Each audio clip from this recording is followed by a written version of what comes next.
Well, what do we have here? Is it an everything school? Mark Stoops is the toast of college football after winning at Florida last week and, in the process, becoming Kentucky's all-time winningest coach and earning the Wildcats their first top 10 ranking since 2007. Now he comes home to coach against Youngstown State, a cosmic coincidence as so many people are reflecting this week on his career. Stoops is rapidly climbing the list of college football coaches who grew up in Youngstown, Ohio, and have a small army of friends and family at the game Saturday. This feels like a major moment in time for Stoops and the football program, and that's probably why our call for mailbag questions this week, even with a highly anticipated basketball season less than 2 months away, was jam-packed with football questions. We'll get to basketball-specific questions next week. Who is the king of campus, Will Levis or Oscar Tshiebwe? You won't catch me starting another war between Kentucky football and basketball, buddy. But it's an interesting question that highlights the fact that it has been a long time since the school had two such stars playing at their peaks simultaneously in football and basketball. I conducted a little Twitter survey, asking UK fans the last great two-sport combo, and it was hardly unanimous. A few people went all the way back to guys who played for Bear Bryant and Adolph Rupp. There were several attempts to pair Tim Couch with a hooper, but suggested stars Tony Delk and Ron Mercer were actually gone before Couch won the starting job. Tayshaun Prince averaged just 5.8 points as a freshman during Couch's last season. Jeff Shepard, who led the 1998 national championship team in scoring and won Final Four MOP, arguably fits the bill. But he was gone before Couch's best season in the fall of '98, when the eventual no. One pick set a bunch of national passing records, led UK to an Outback Bowl, and was a Heisman finalist. Couch's beloved successor, Jared Lorenzen, threw for more than 10,000 career yards and overlapped with Prince and Keith Bogans, but Kentucky football went 2-9 both years that Prince and Bogans were co-stars. The season after Prince left, Lorenzen did lead football to a memorable 7-5 season, road wins at Louisville, Arkansas, and Mississippi State, plus wild, heartbreaking near upsets against Florida and LSU, while Bogans won SEC Player of the Year and led the Cats to an undefeated league record. No. What about the Andre Woodson era? He threw for 7,224 yards and 71 touchdowns his last two seasons, 2006 and 2007, but that corresponded with the last year of Tubby Smith and first year of Billy Gillispie. Dark days in the basketball program. Jody Meeks was a freshman and sophomore then, but he was not yet a star. Joe Crawford scored more than 1,000 points those two seasons, but lost 25 games and didn't get past the second round of the NCAA tournament. While none of these pairings feels quite as potent as Levis Tshiebwe, Hayrace one that might, John Wall and Randall Cobb in 2009-10. That duo got the most votes in my crowdsourcing effort, and that's probably right. Wall was a rock star in John Calipari's first season, SEC Player of the Year, consensus All-American, and no. One pick who made Kentucky cool again. Cobb was a do-everything dynamo for a team that beat rival Louisville and won at Auburn and Georgia, which hasn't happened since. Cobb had 573 rushing yards, 447 receiving yards, 653 return yards, and 15 total touchdowns in 2009, a reminder that what Rich Brooks did with far fewer resources was almost as impressive as what Mark Stoops is doing now. To be sure, though, Kentucky fans are living a rare dream. They have a top 10 football team led by a projected first-round pick at QB and a preseason top 5 basketball team led by the returning National Player of the Year. So is Levis or Tshiebwe the big man on campus? Well, Levis just led Kentucky to a win against Florida. What is the staff's, or your, ceiling for the football team this season now that a big early test was taken and passed with the win at Florida? Stoops would tell you he believes Kentucky can win every game. I remain skeptical that the Cats, or anybody, can beat Georgia, but I do think a 10-win regular season and a New Year's Six bowl game are now on the table. To me, the season hinges on road games at Ole Miss and Tennessee. You can lose one of those and still dream big, but win both and you can dream really big. That would all but guarantee for the third time in 5 years, you're playing Georgia in November with a chance to win the East. What are we more likely to see this year, a Sugar Bowl for the football team or a Final Four in basketball?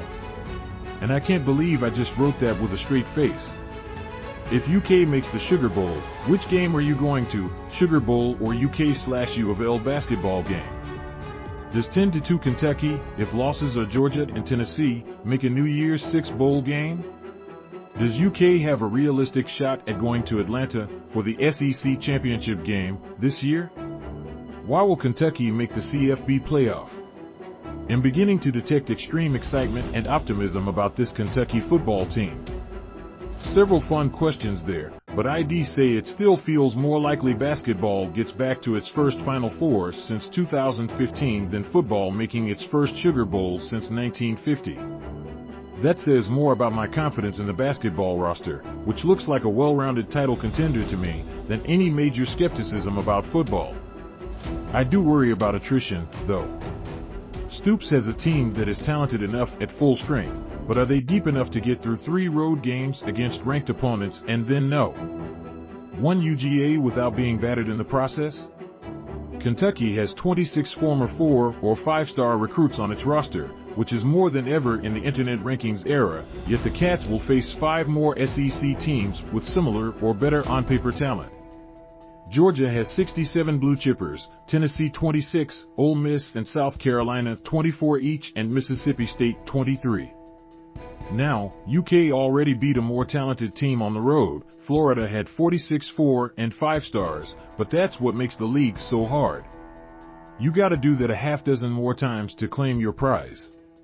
The Wildcats would rank 4th in the Big Ten, behind only Ohio State, Michigan and Penn State, and blue chip players, 3rd in the Big 12, behind Texas and Oklahoma, and 3rd in the Pac-12, behind Oregon, USC, and Washington.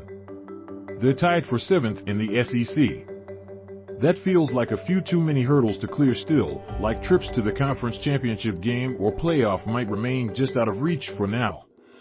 A ticket to one of the non-playoff New Year's Six bowl games, sugar, rose, cotton and orange this year, would be a lofty but maybe more realistic goal, and yes, I think a 10-2 record probably would get Kentucky there. 9 in the latest AP poll, no. If they can finish inside the top 12 of the CFP rankings, they'll almost certainly be invited.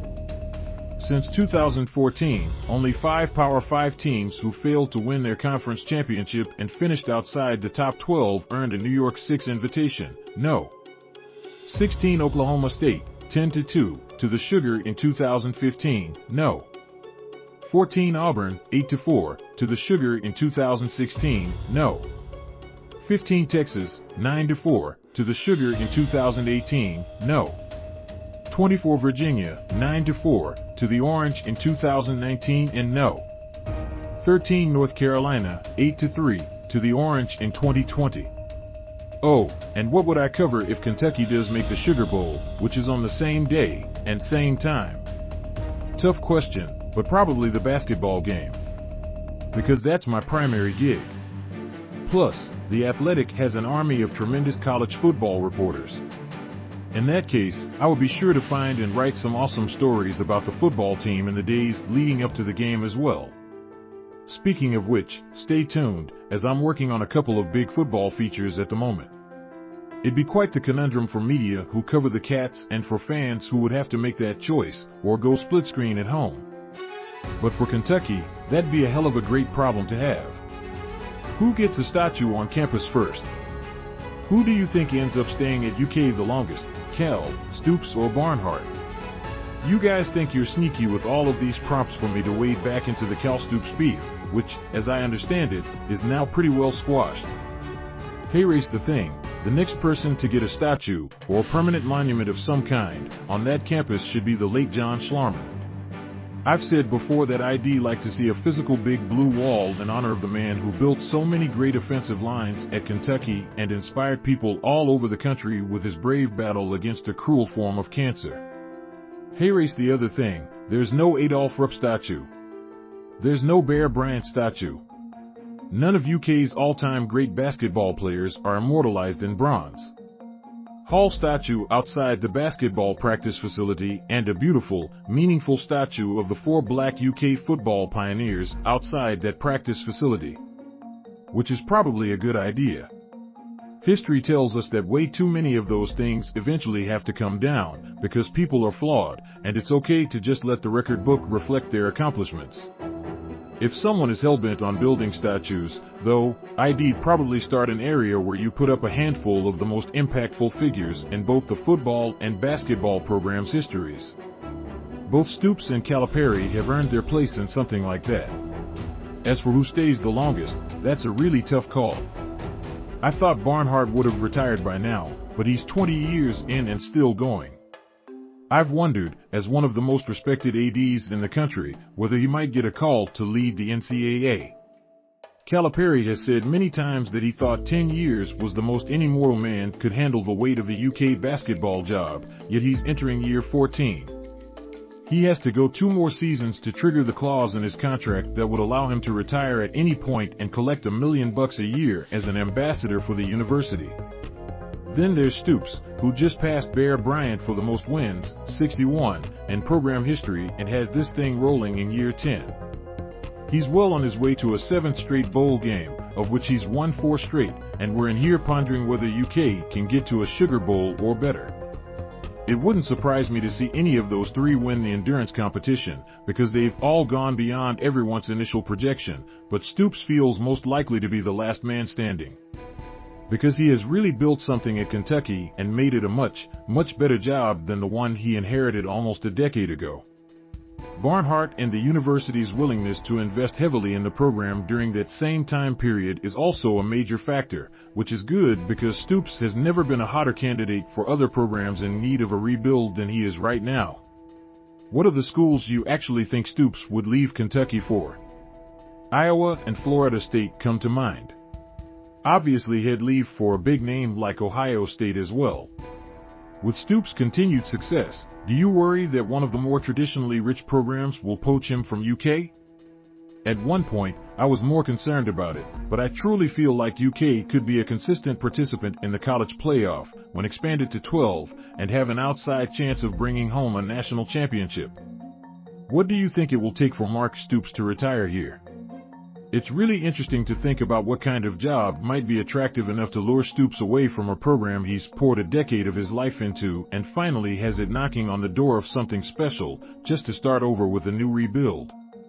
Of course, his gift for building something out of damn near nothing is the reason his agent, heavy hitter Jimmy Sexton, will be fielding a lot of phone calls in the coming months. But I don't know if you can underestimate how much a total program rehab takes out of somebody. Going to a place that won a bunch in the past or has a lot of money now, or both, guarantees nothing these days. Consider these numbers. Since 2016, Florida State is 28-33 with 1 winning season, 2 bowl appearances, 1 bowl victory, and 3 head coaches. Nebraska is 20-39 with 0 winning seasons or bowl appearances and is hiring its 3rd head coach. Tennessee is 29-33 with 2 winning seasons, 2 bowl appearances, 1 bowl victory, and 3 head coaches. Meanwhile, since 2015, Stoops is 49-29 with 6 bowl appearances, 4 straight bowl victories, and 2 10-win seasons. Miami has won 10-win season since 2003 and is on its 4th coach in 7 years. Florida has lost 5+ games 6 times in the 12 seasons since Urban Meyer went 13-1 3 times in 4 years. The Gators are on their 4th coach in 8 years. Texas has won 10-win season and 5 losing seasons since 2009, and the Longhorns are on their 4th coach in 9 years. All of that to say, other than Iowa, where he and his brothers played, I think it would take a program with both the money to compete at the highest level and a history of having already competed at the highest level, meaning national titles, to pull Stoops from Lexington. But I know he's also acutely aware that many of those former powers are former powers for a reason, and they might not ever come all the way back. He doesn't want to jump at a nostalgic name brand and end up like Scott Frost, who went undefeated at Central Florida but then absolutely face-planted at Nebraska. For the same reason, Despite whatever fondness he has for his alma mater, I wonder whether Stoops believes Iowa, which should definitely try to get him when it needs a new head coach, has a markedly better chance to win it all than Kentucky. Especially when the playoff expands, as William S. noted above. The Cats would have a real shot at making a 12-team playoff. They would have been in that mix in 2018 and 2021 and certainly could be this season. That's kind of a game changer. Throw in the financial commitment to football at Kentucky and suddenly the grass might not be much greener elsewhere. Stoops has one of the best contracts in football, $6.75 million this season, increasing by $250,000 through 2027, when Hell hit $8 million, plus $250,000 bonuses for every win above 8 in a season and access to a private jet for personal use. His contract also sets the minimum annual assistant coaching salary pool at $6.5 million, and his offensive, defensive, and recruiting coordinators all make at least $1 million. The Cats have an upgraded stadium, a state-of-the-art training facility, and plans for a renovated indoor practice facility. You know, that kind of sounds like a football school. If a turnkey national title contender one day comes calling, Alabama, Georgia, Ohio State types, maybe Notre Dame, Michigan, Penn State, where he could maintain his recruiting pipelines, Stoops is probably gone. Otherwise, if we're talking about signing up for another long, hard rebuild, I just can't see it. Top photo of Mark Stoops, Kim Clement / USA Today.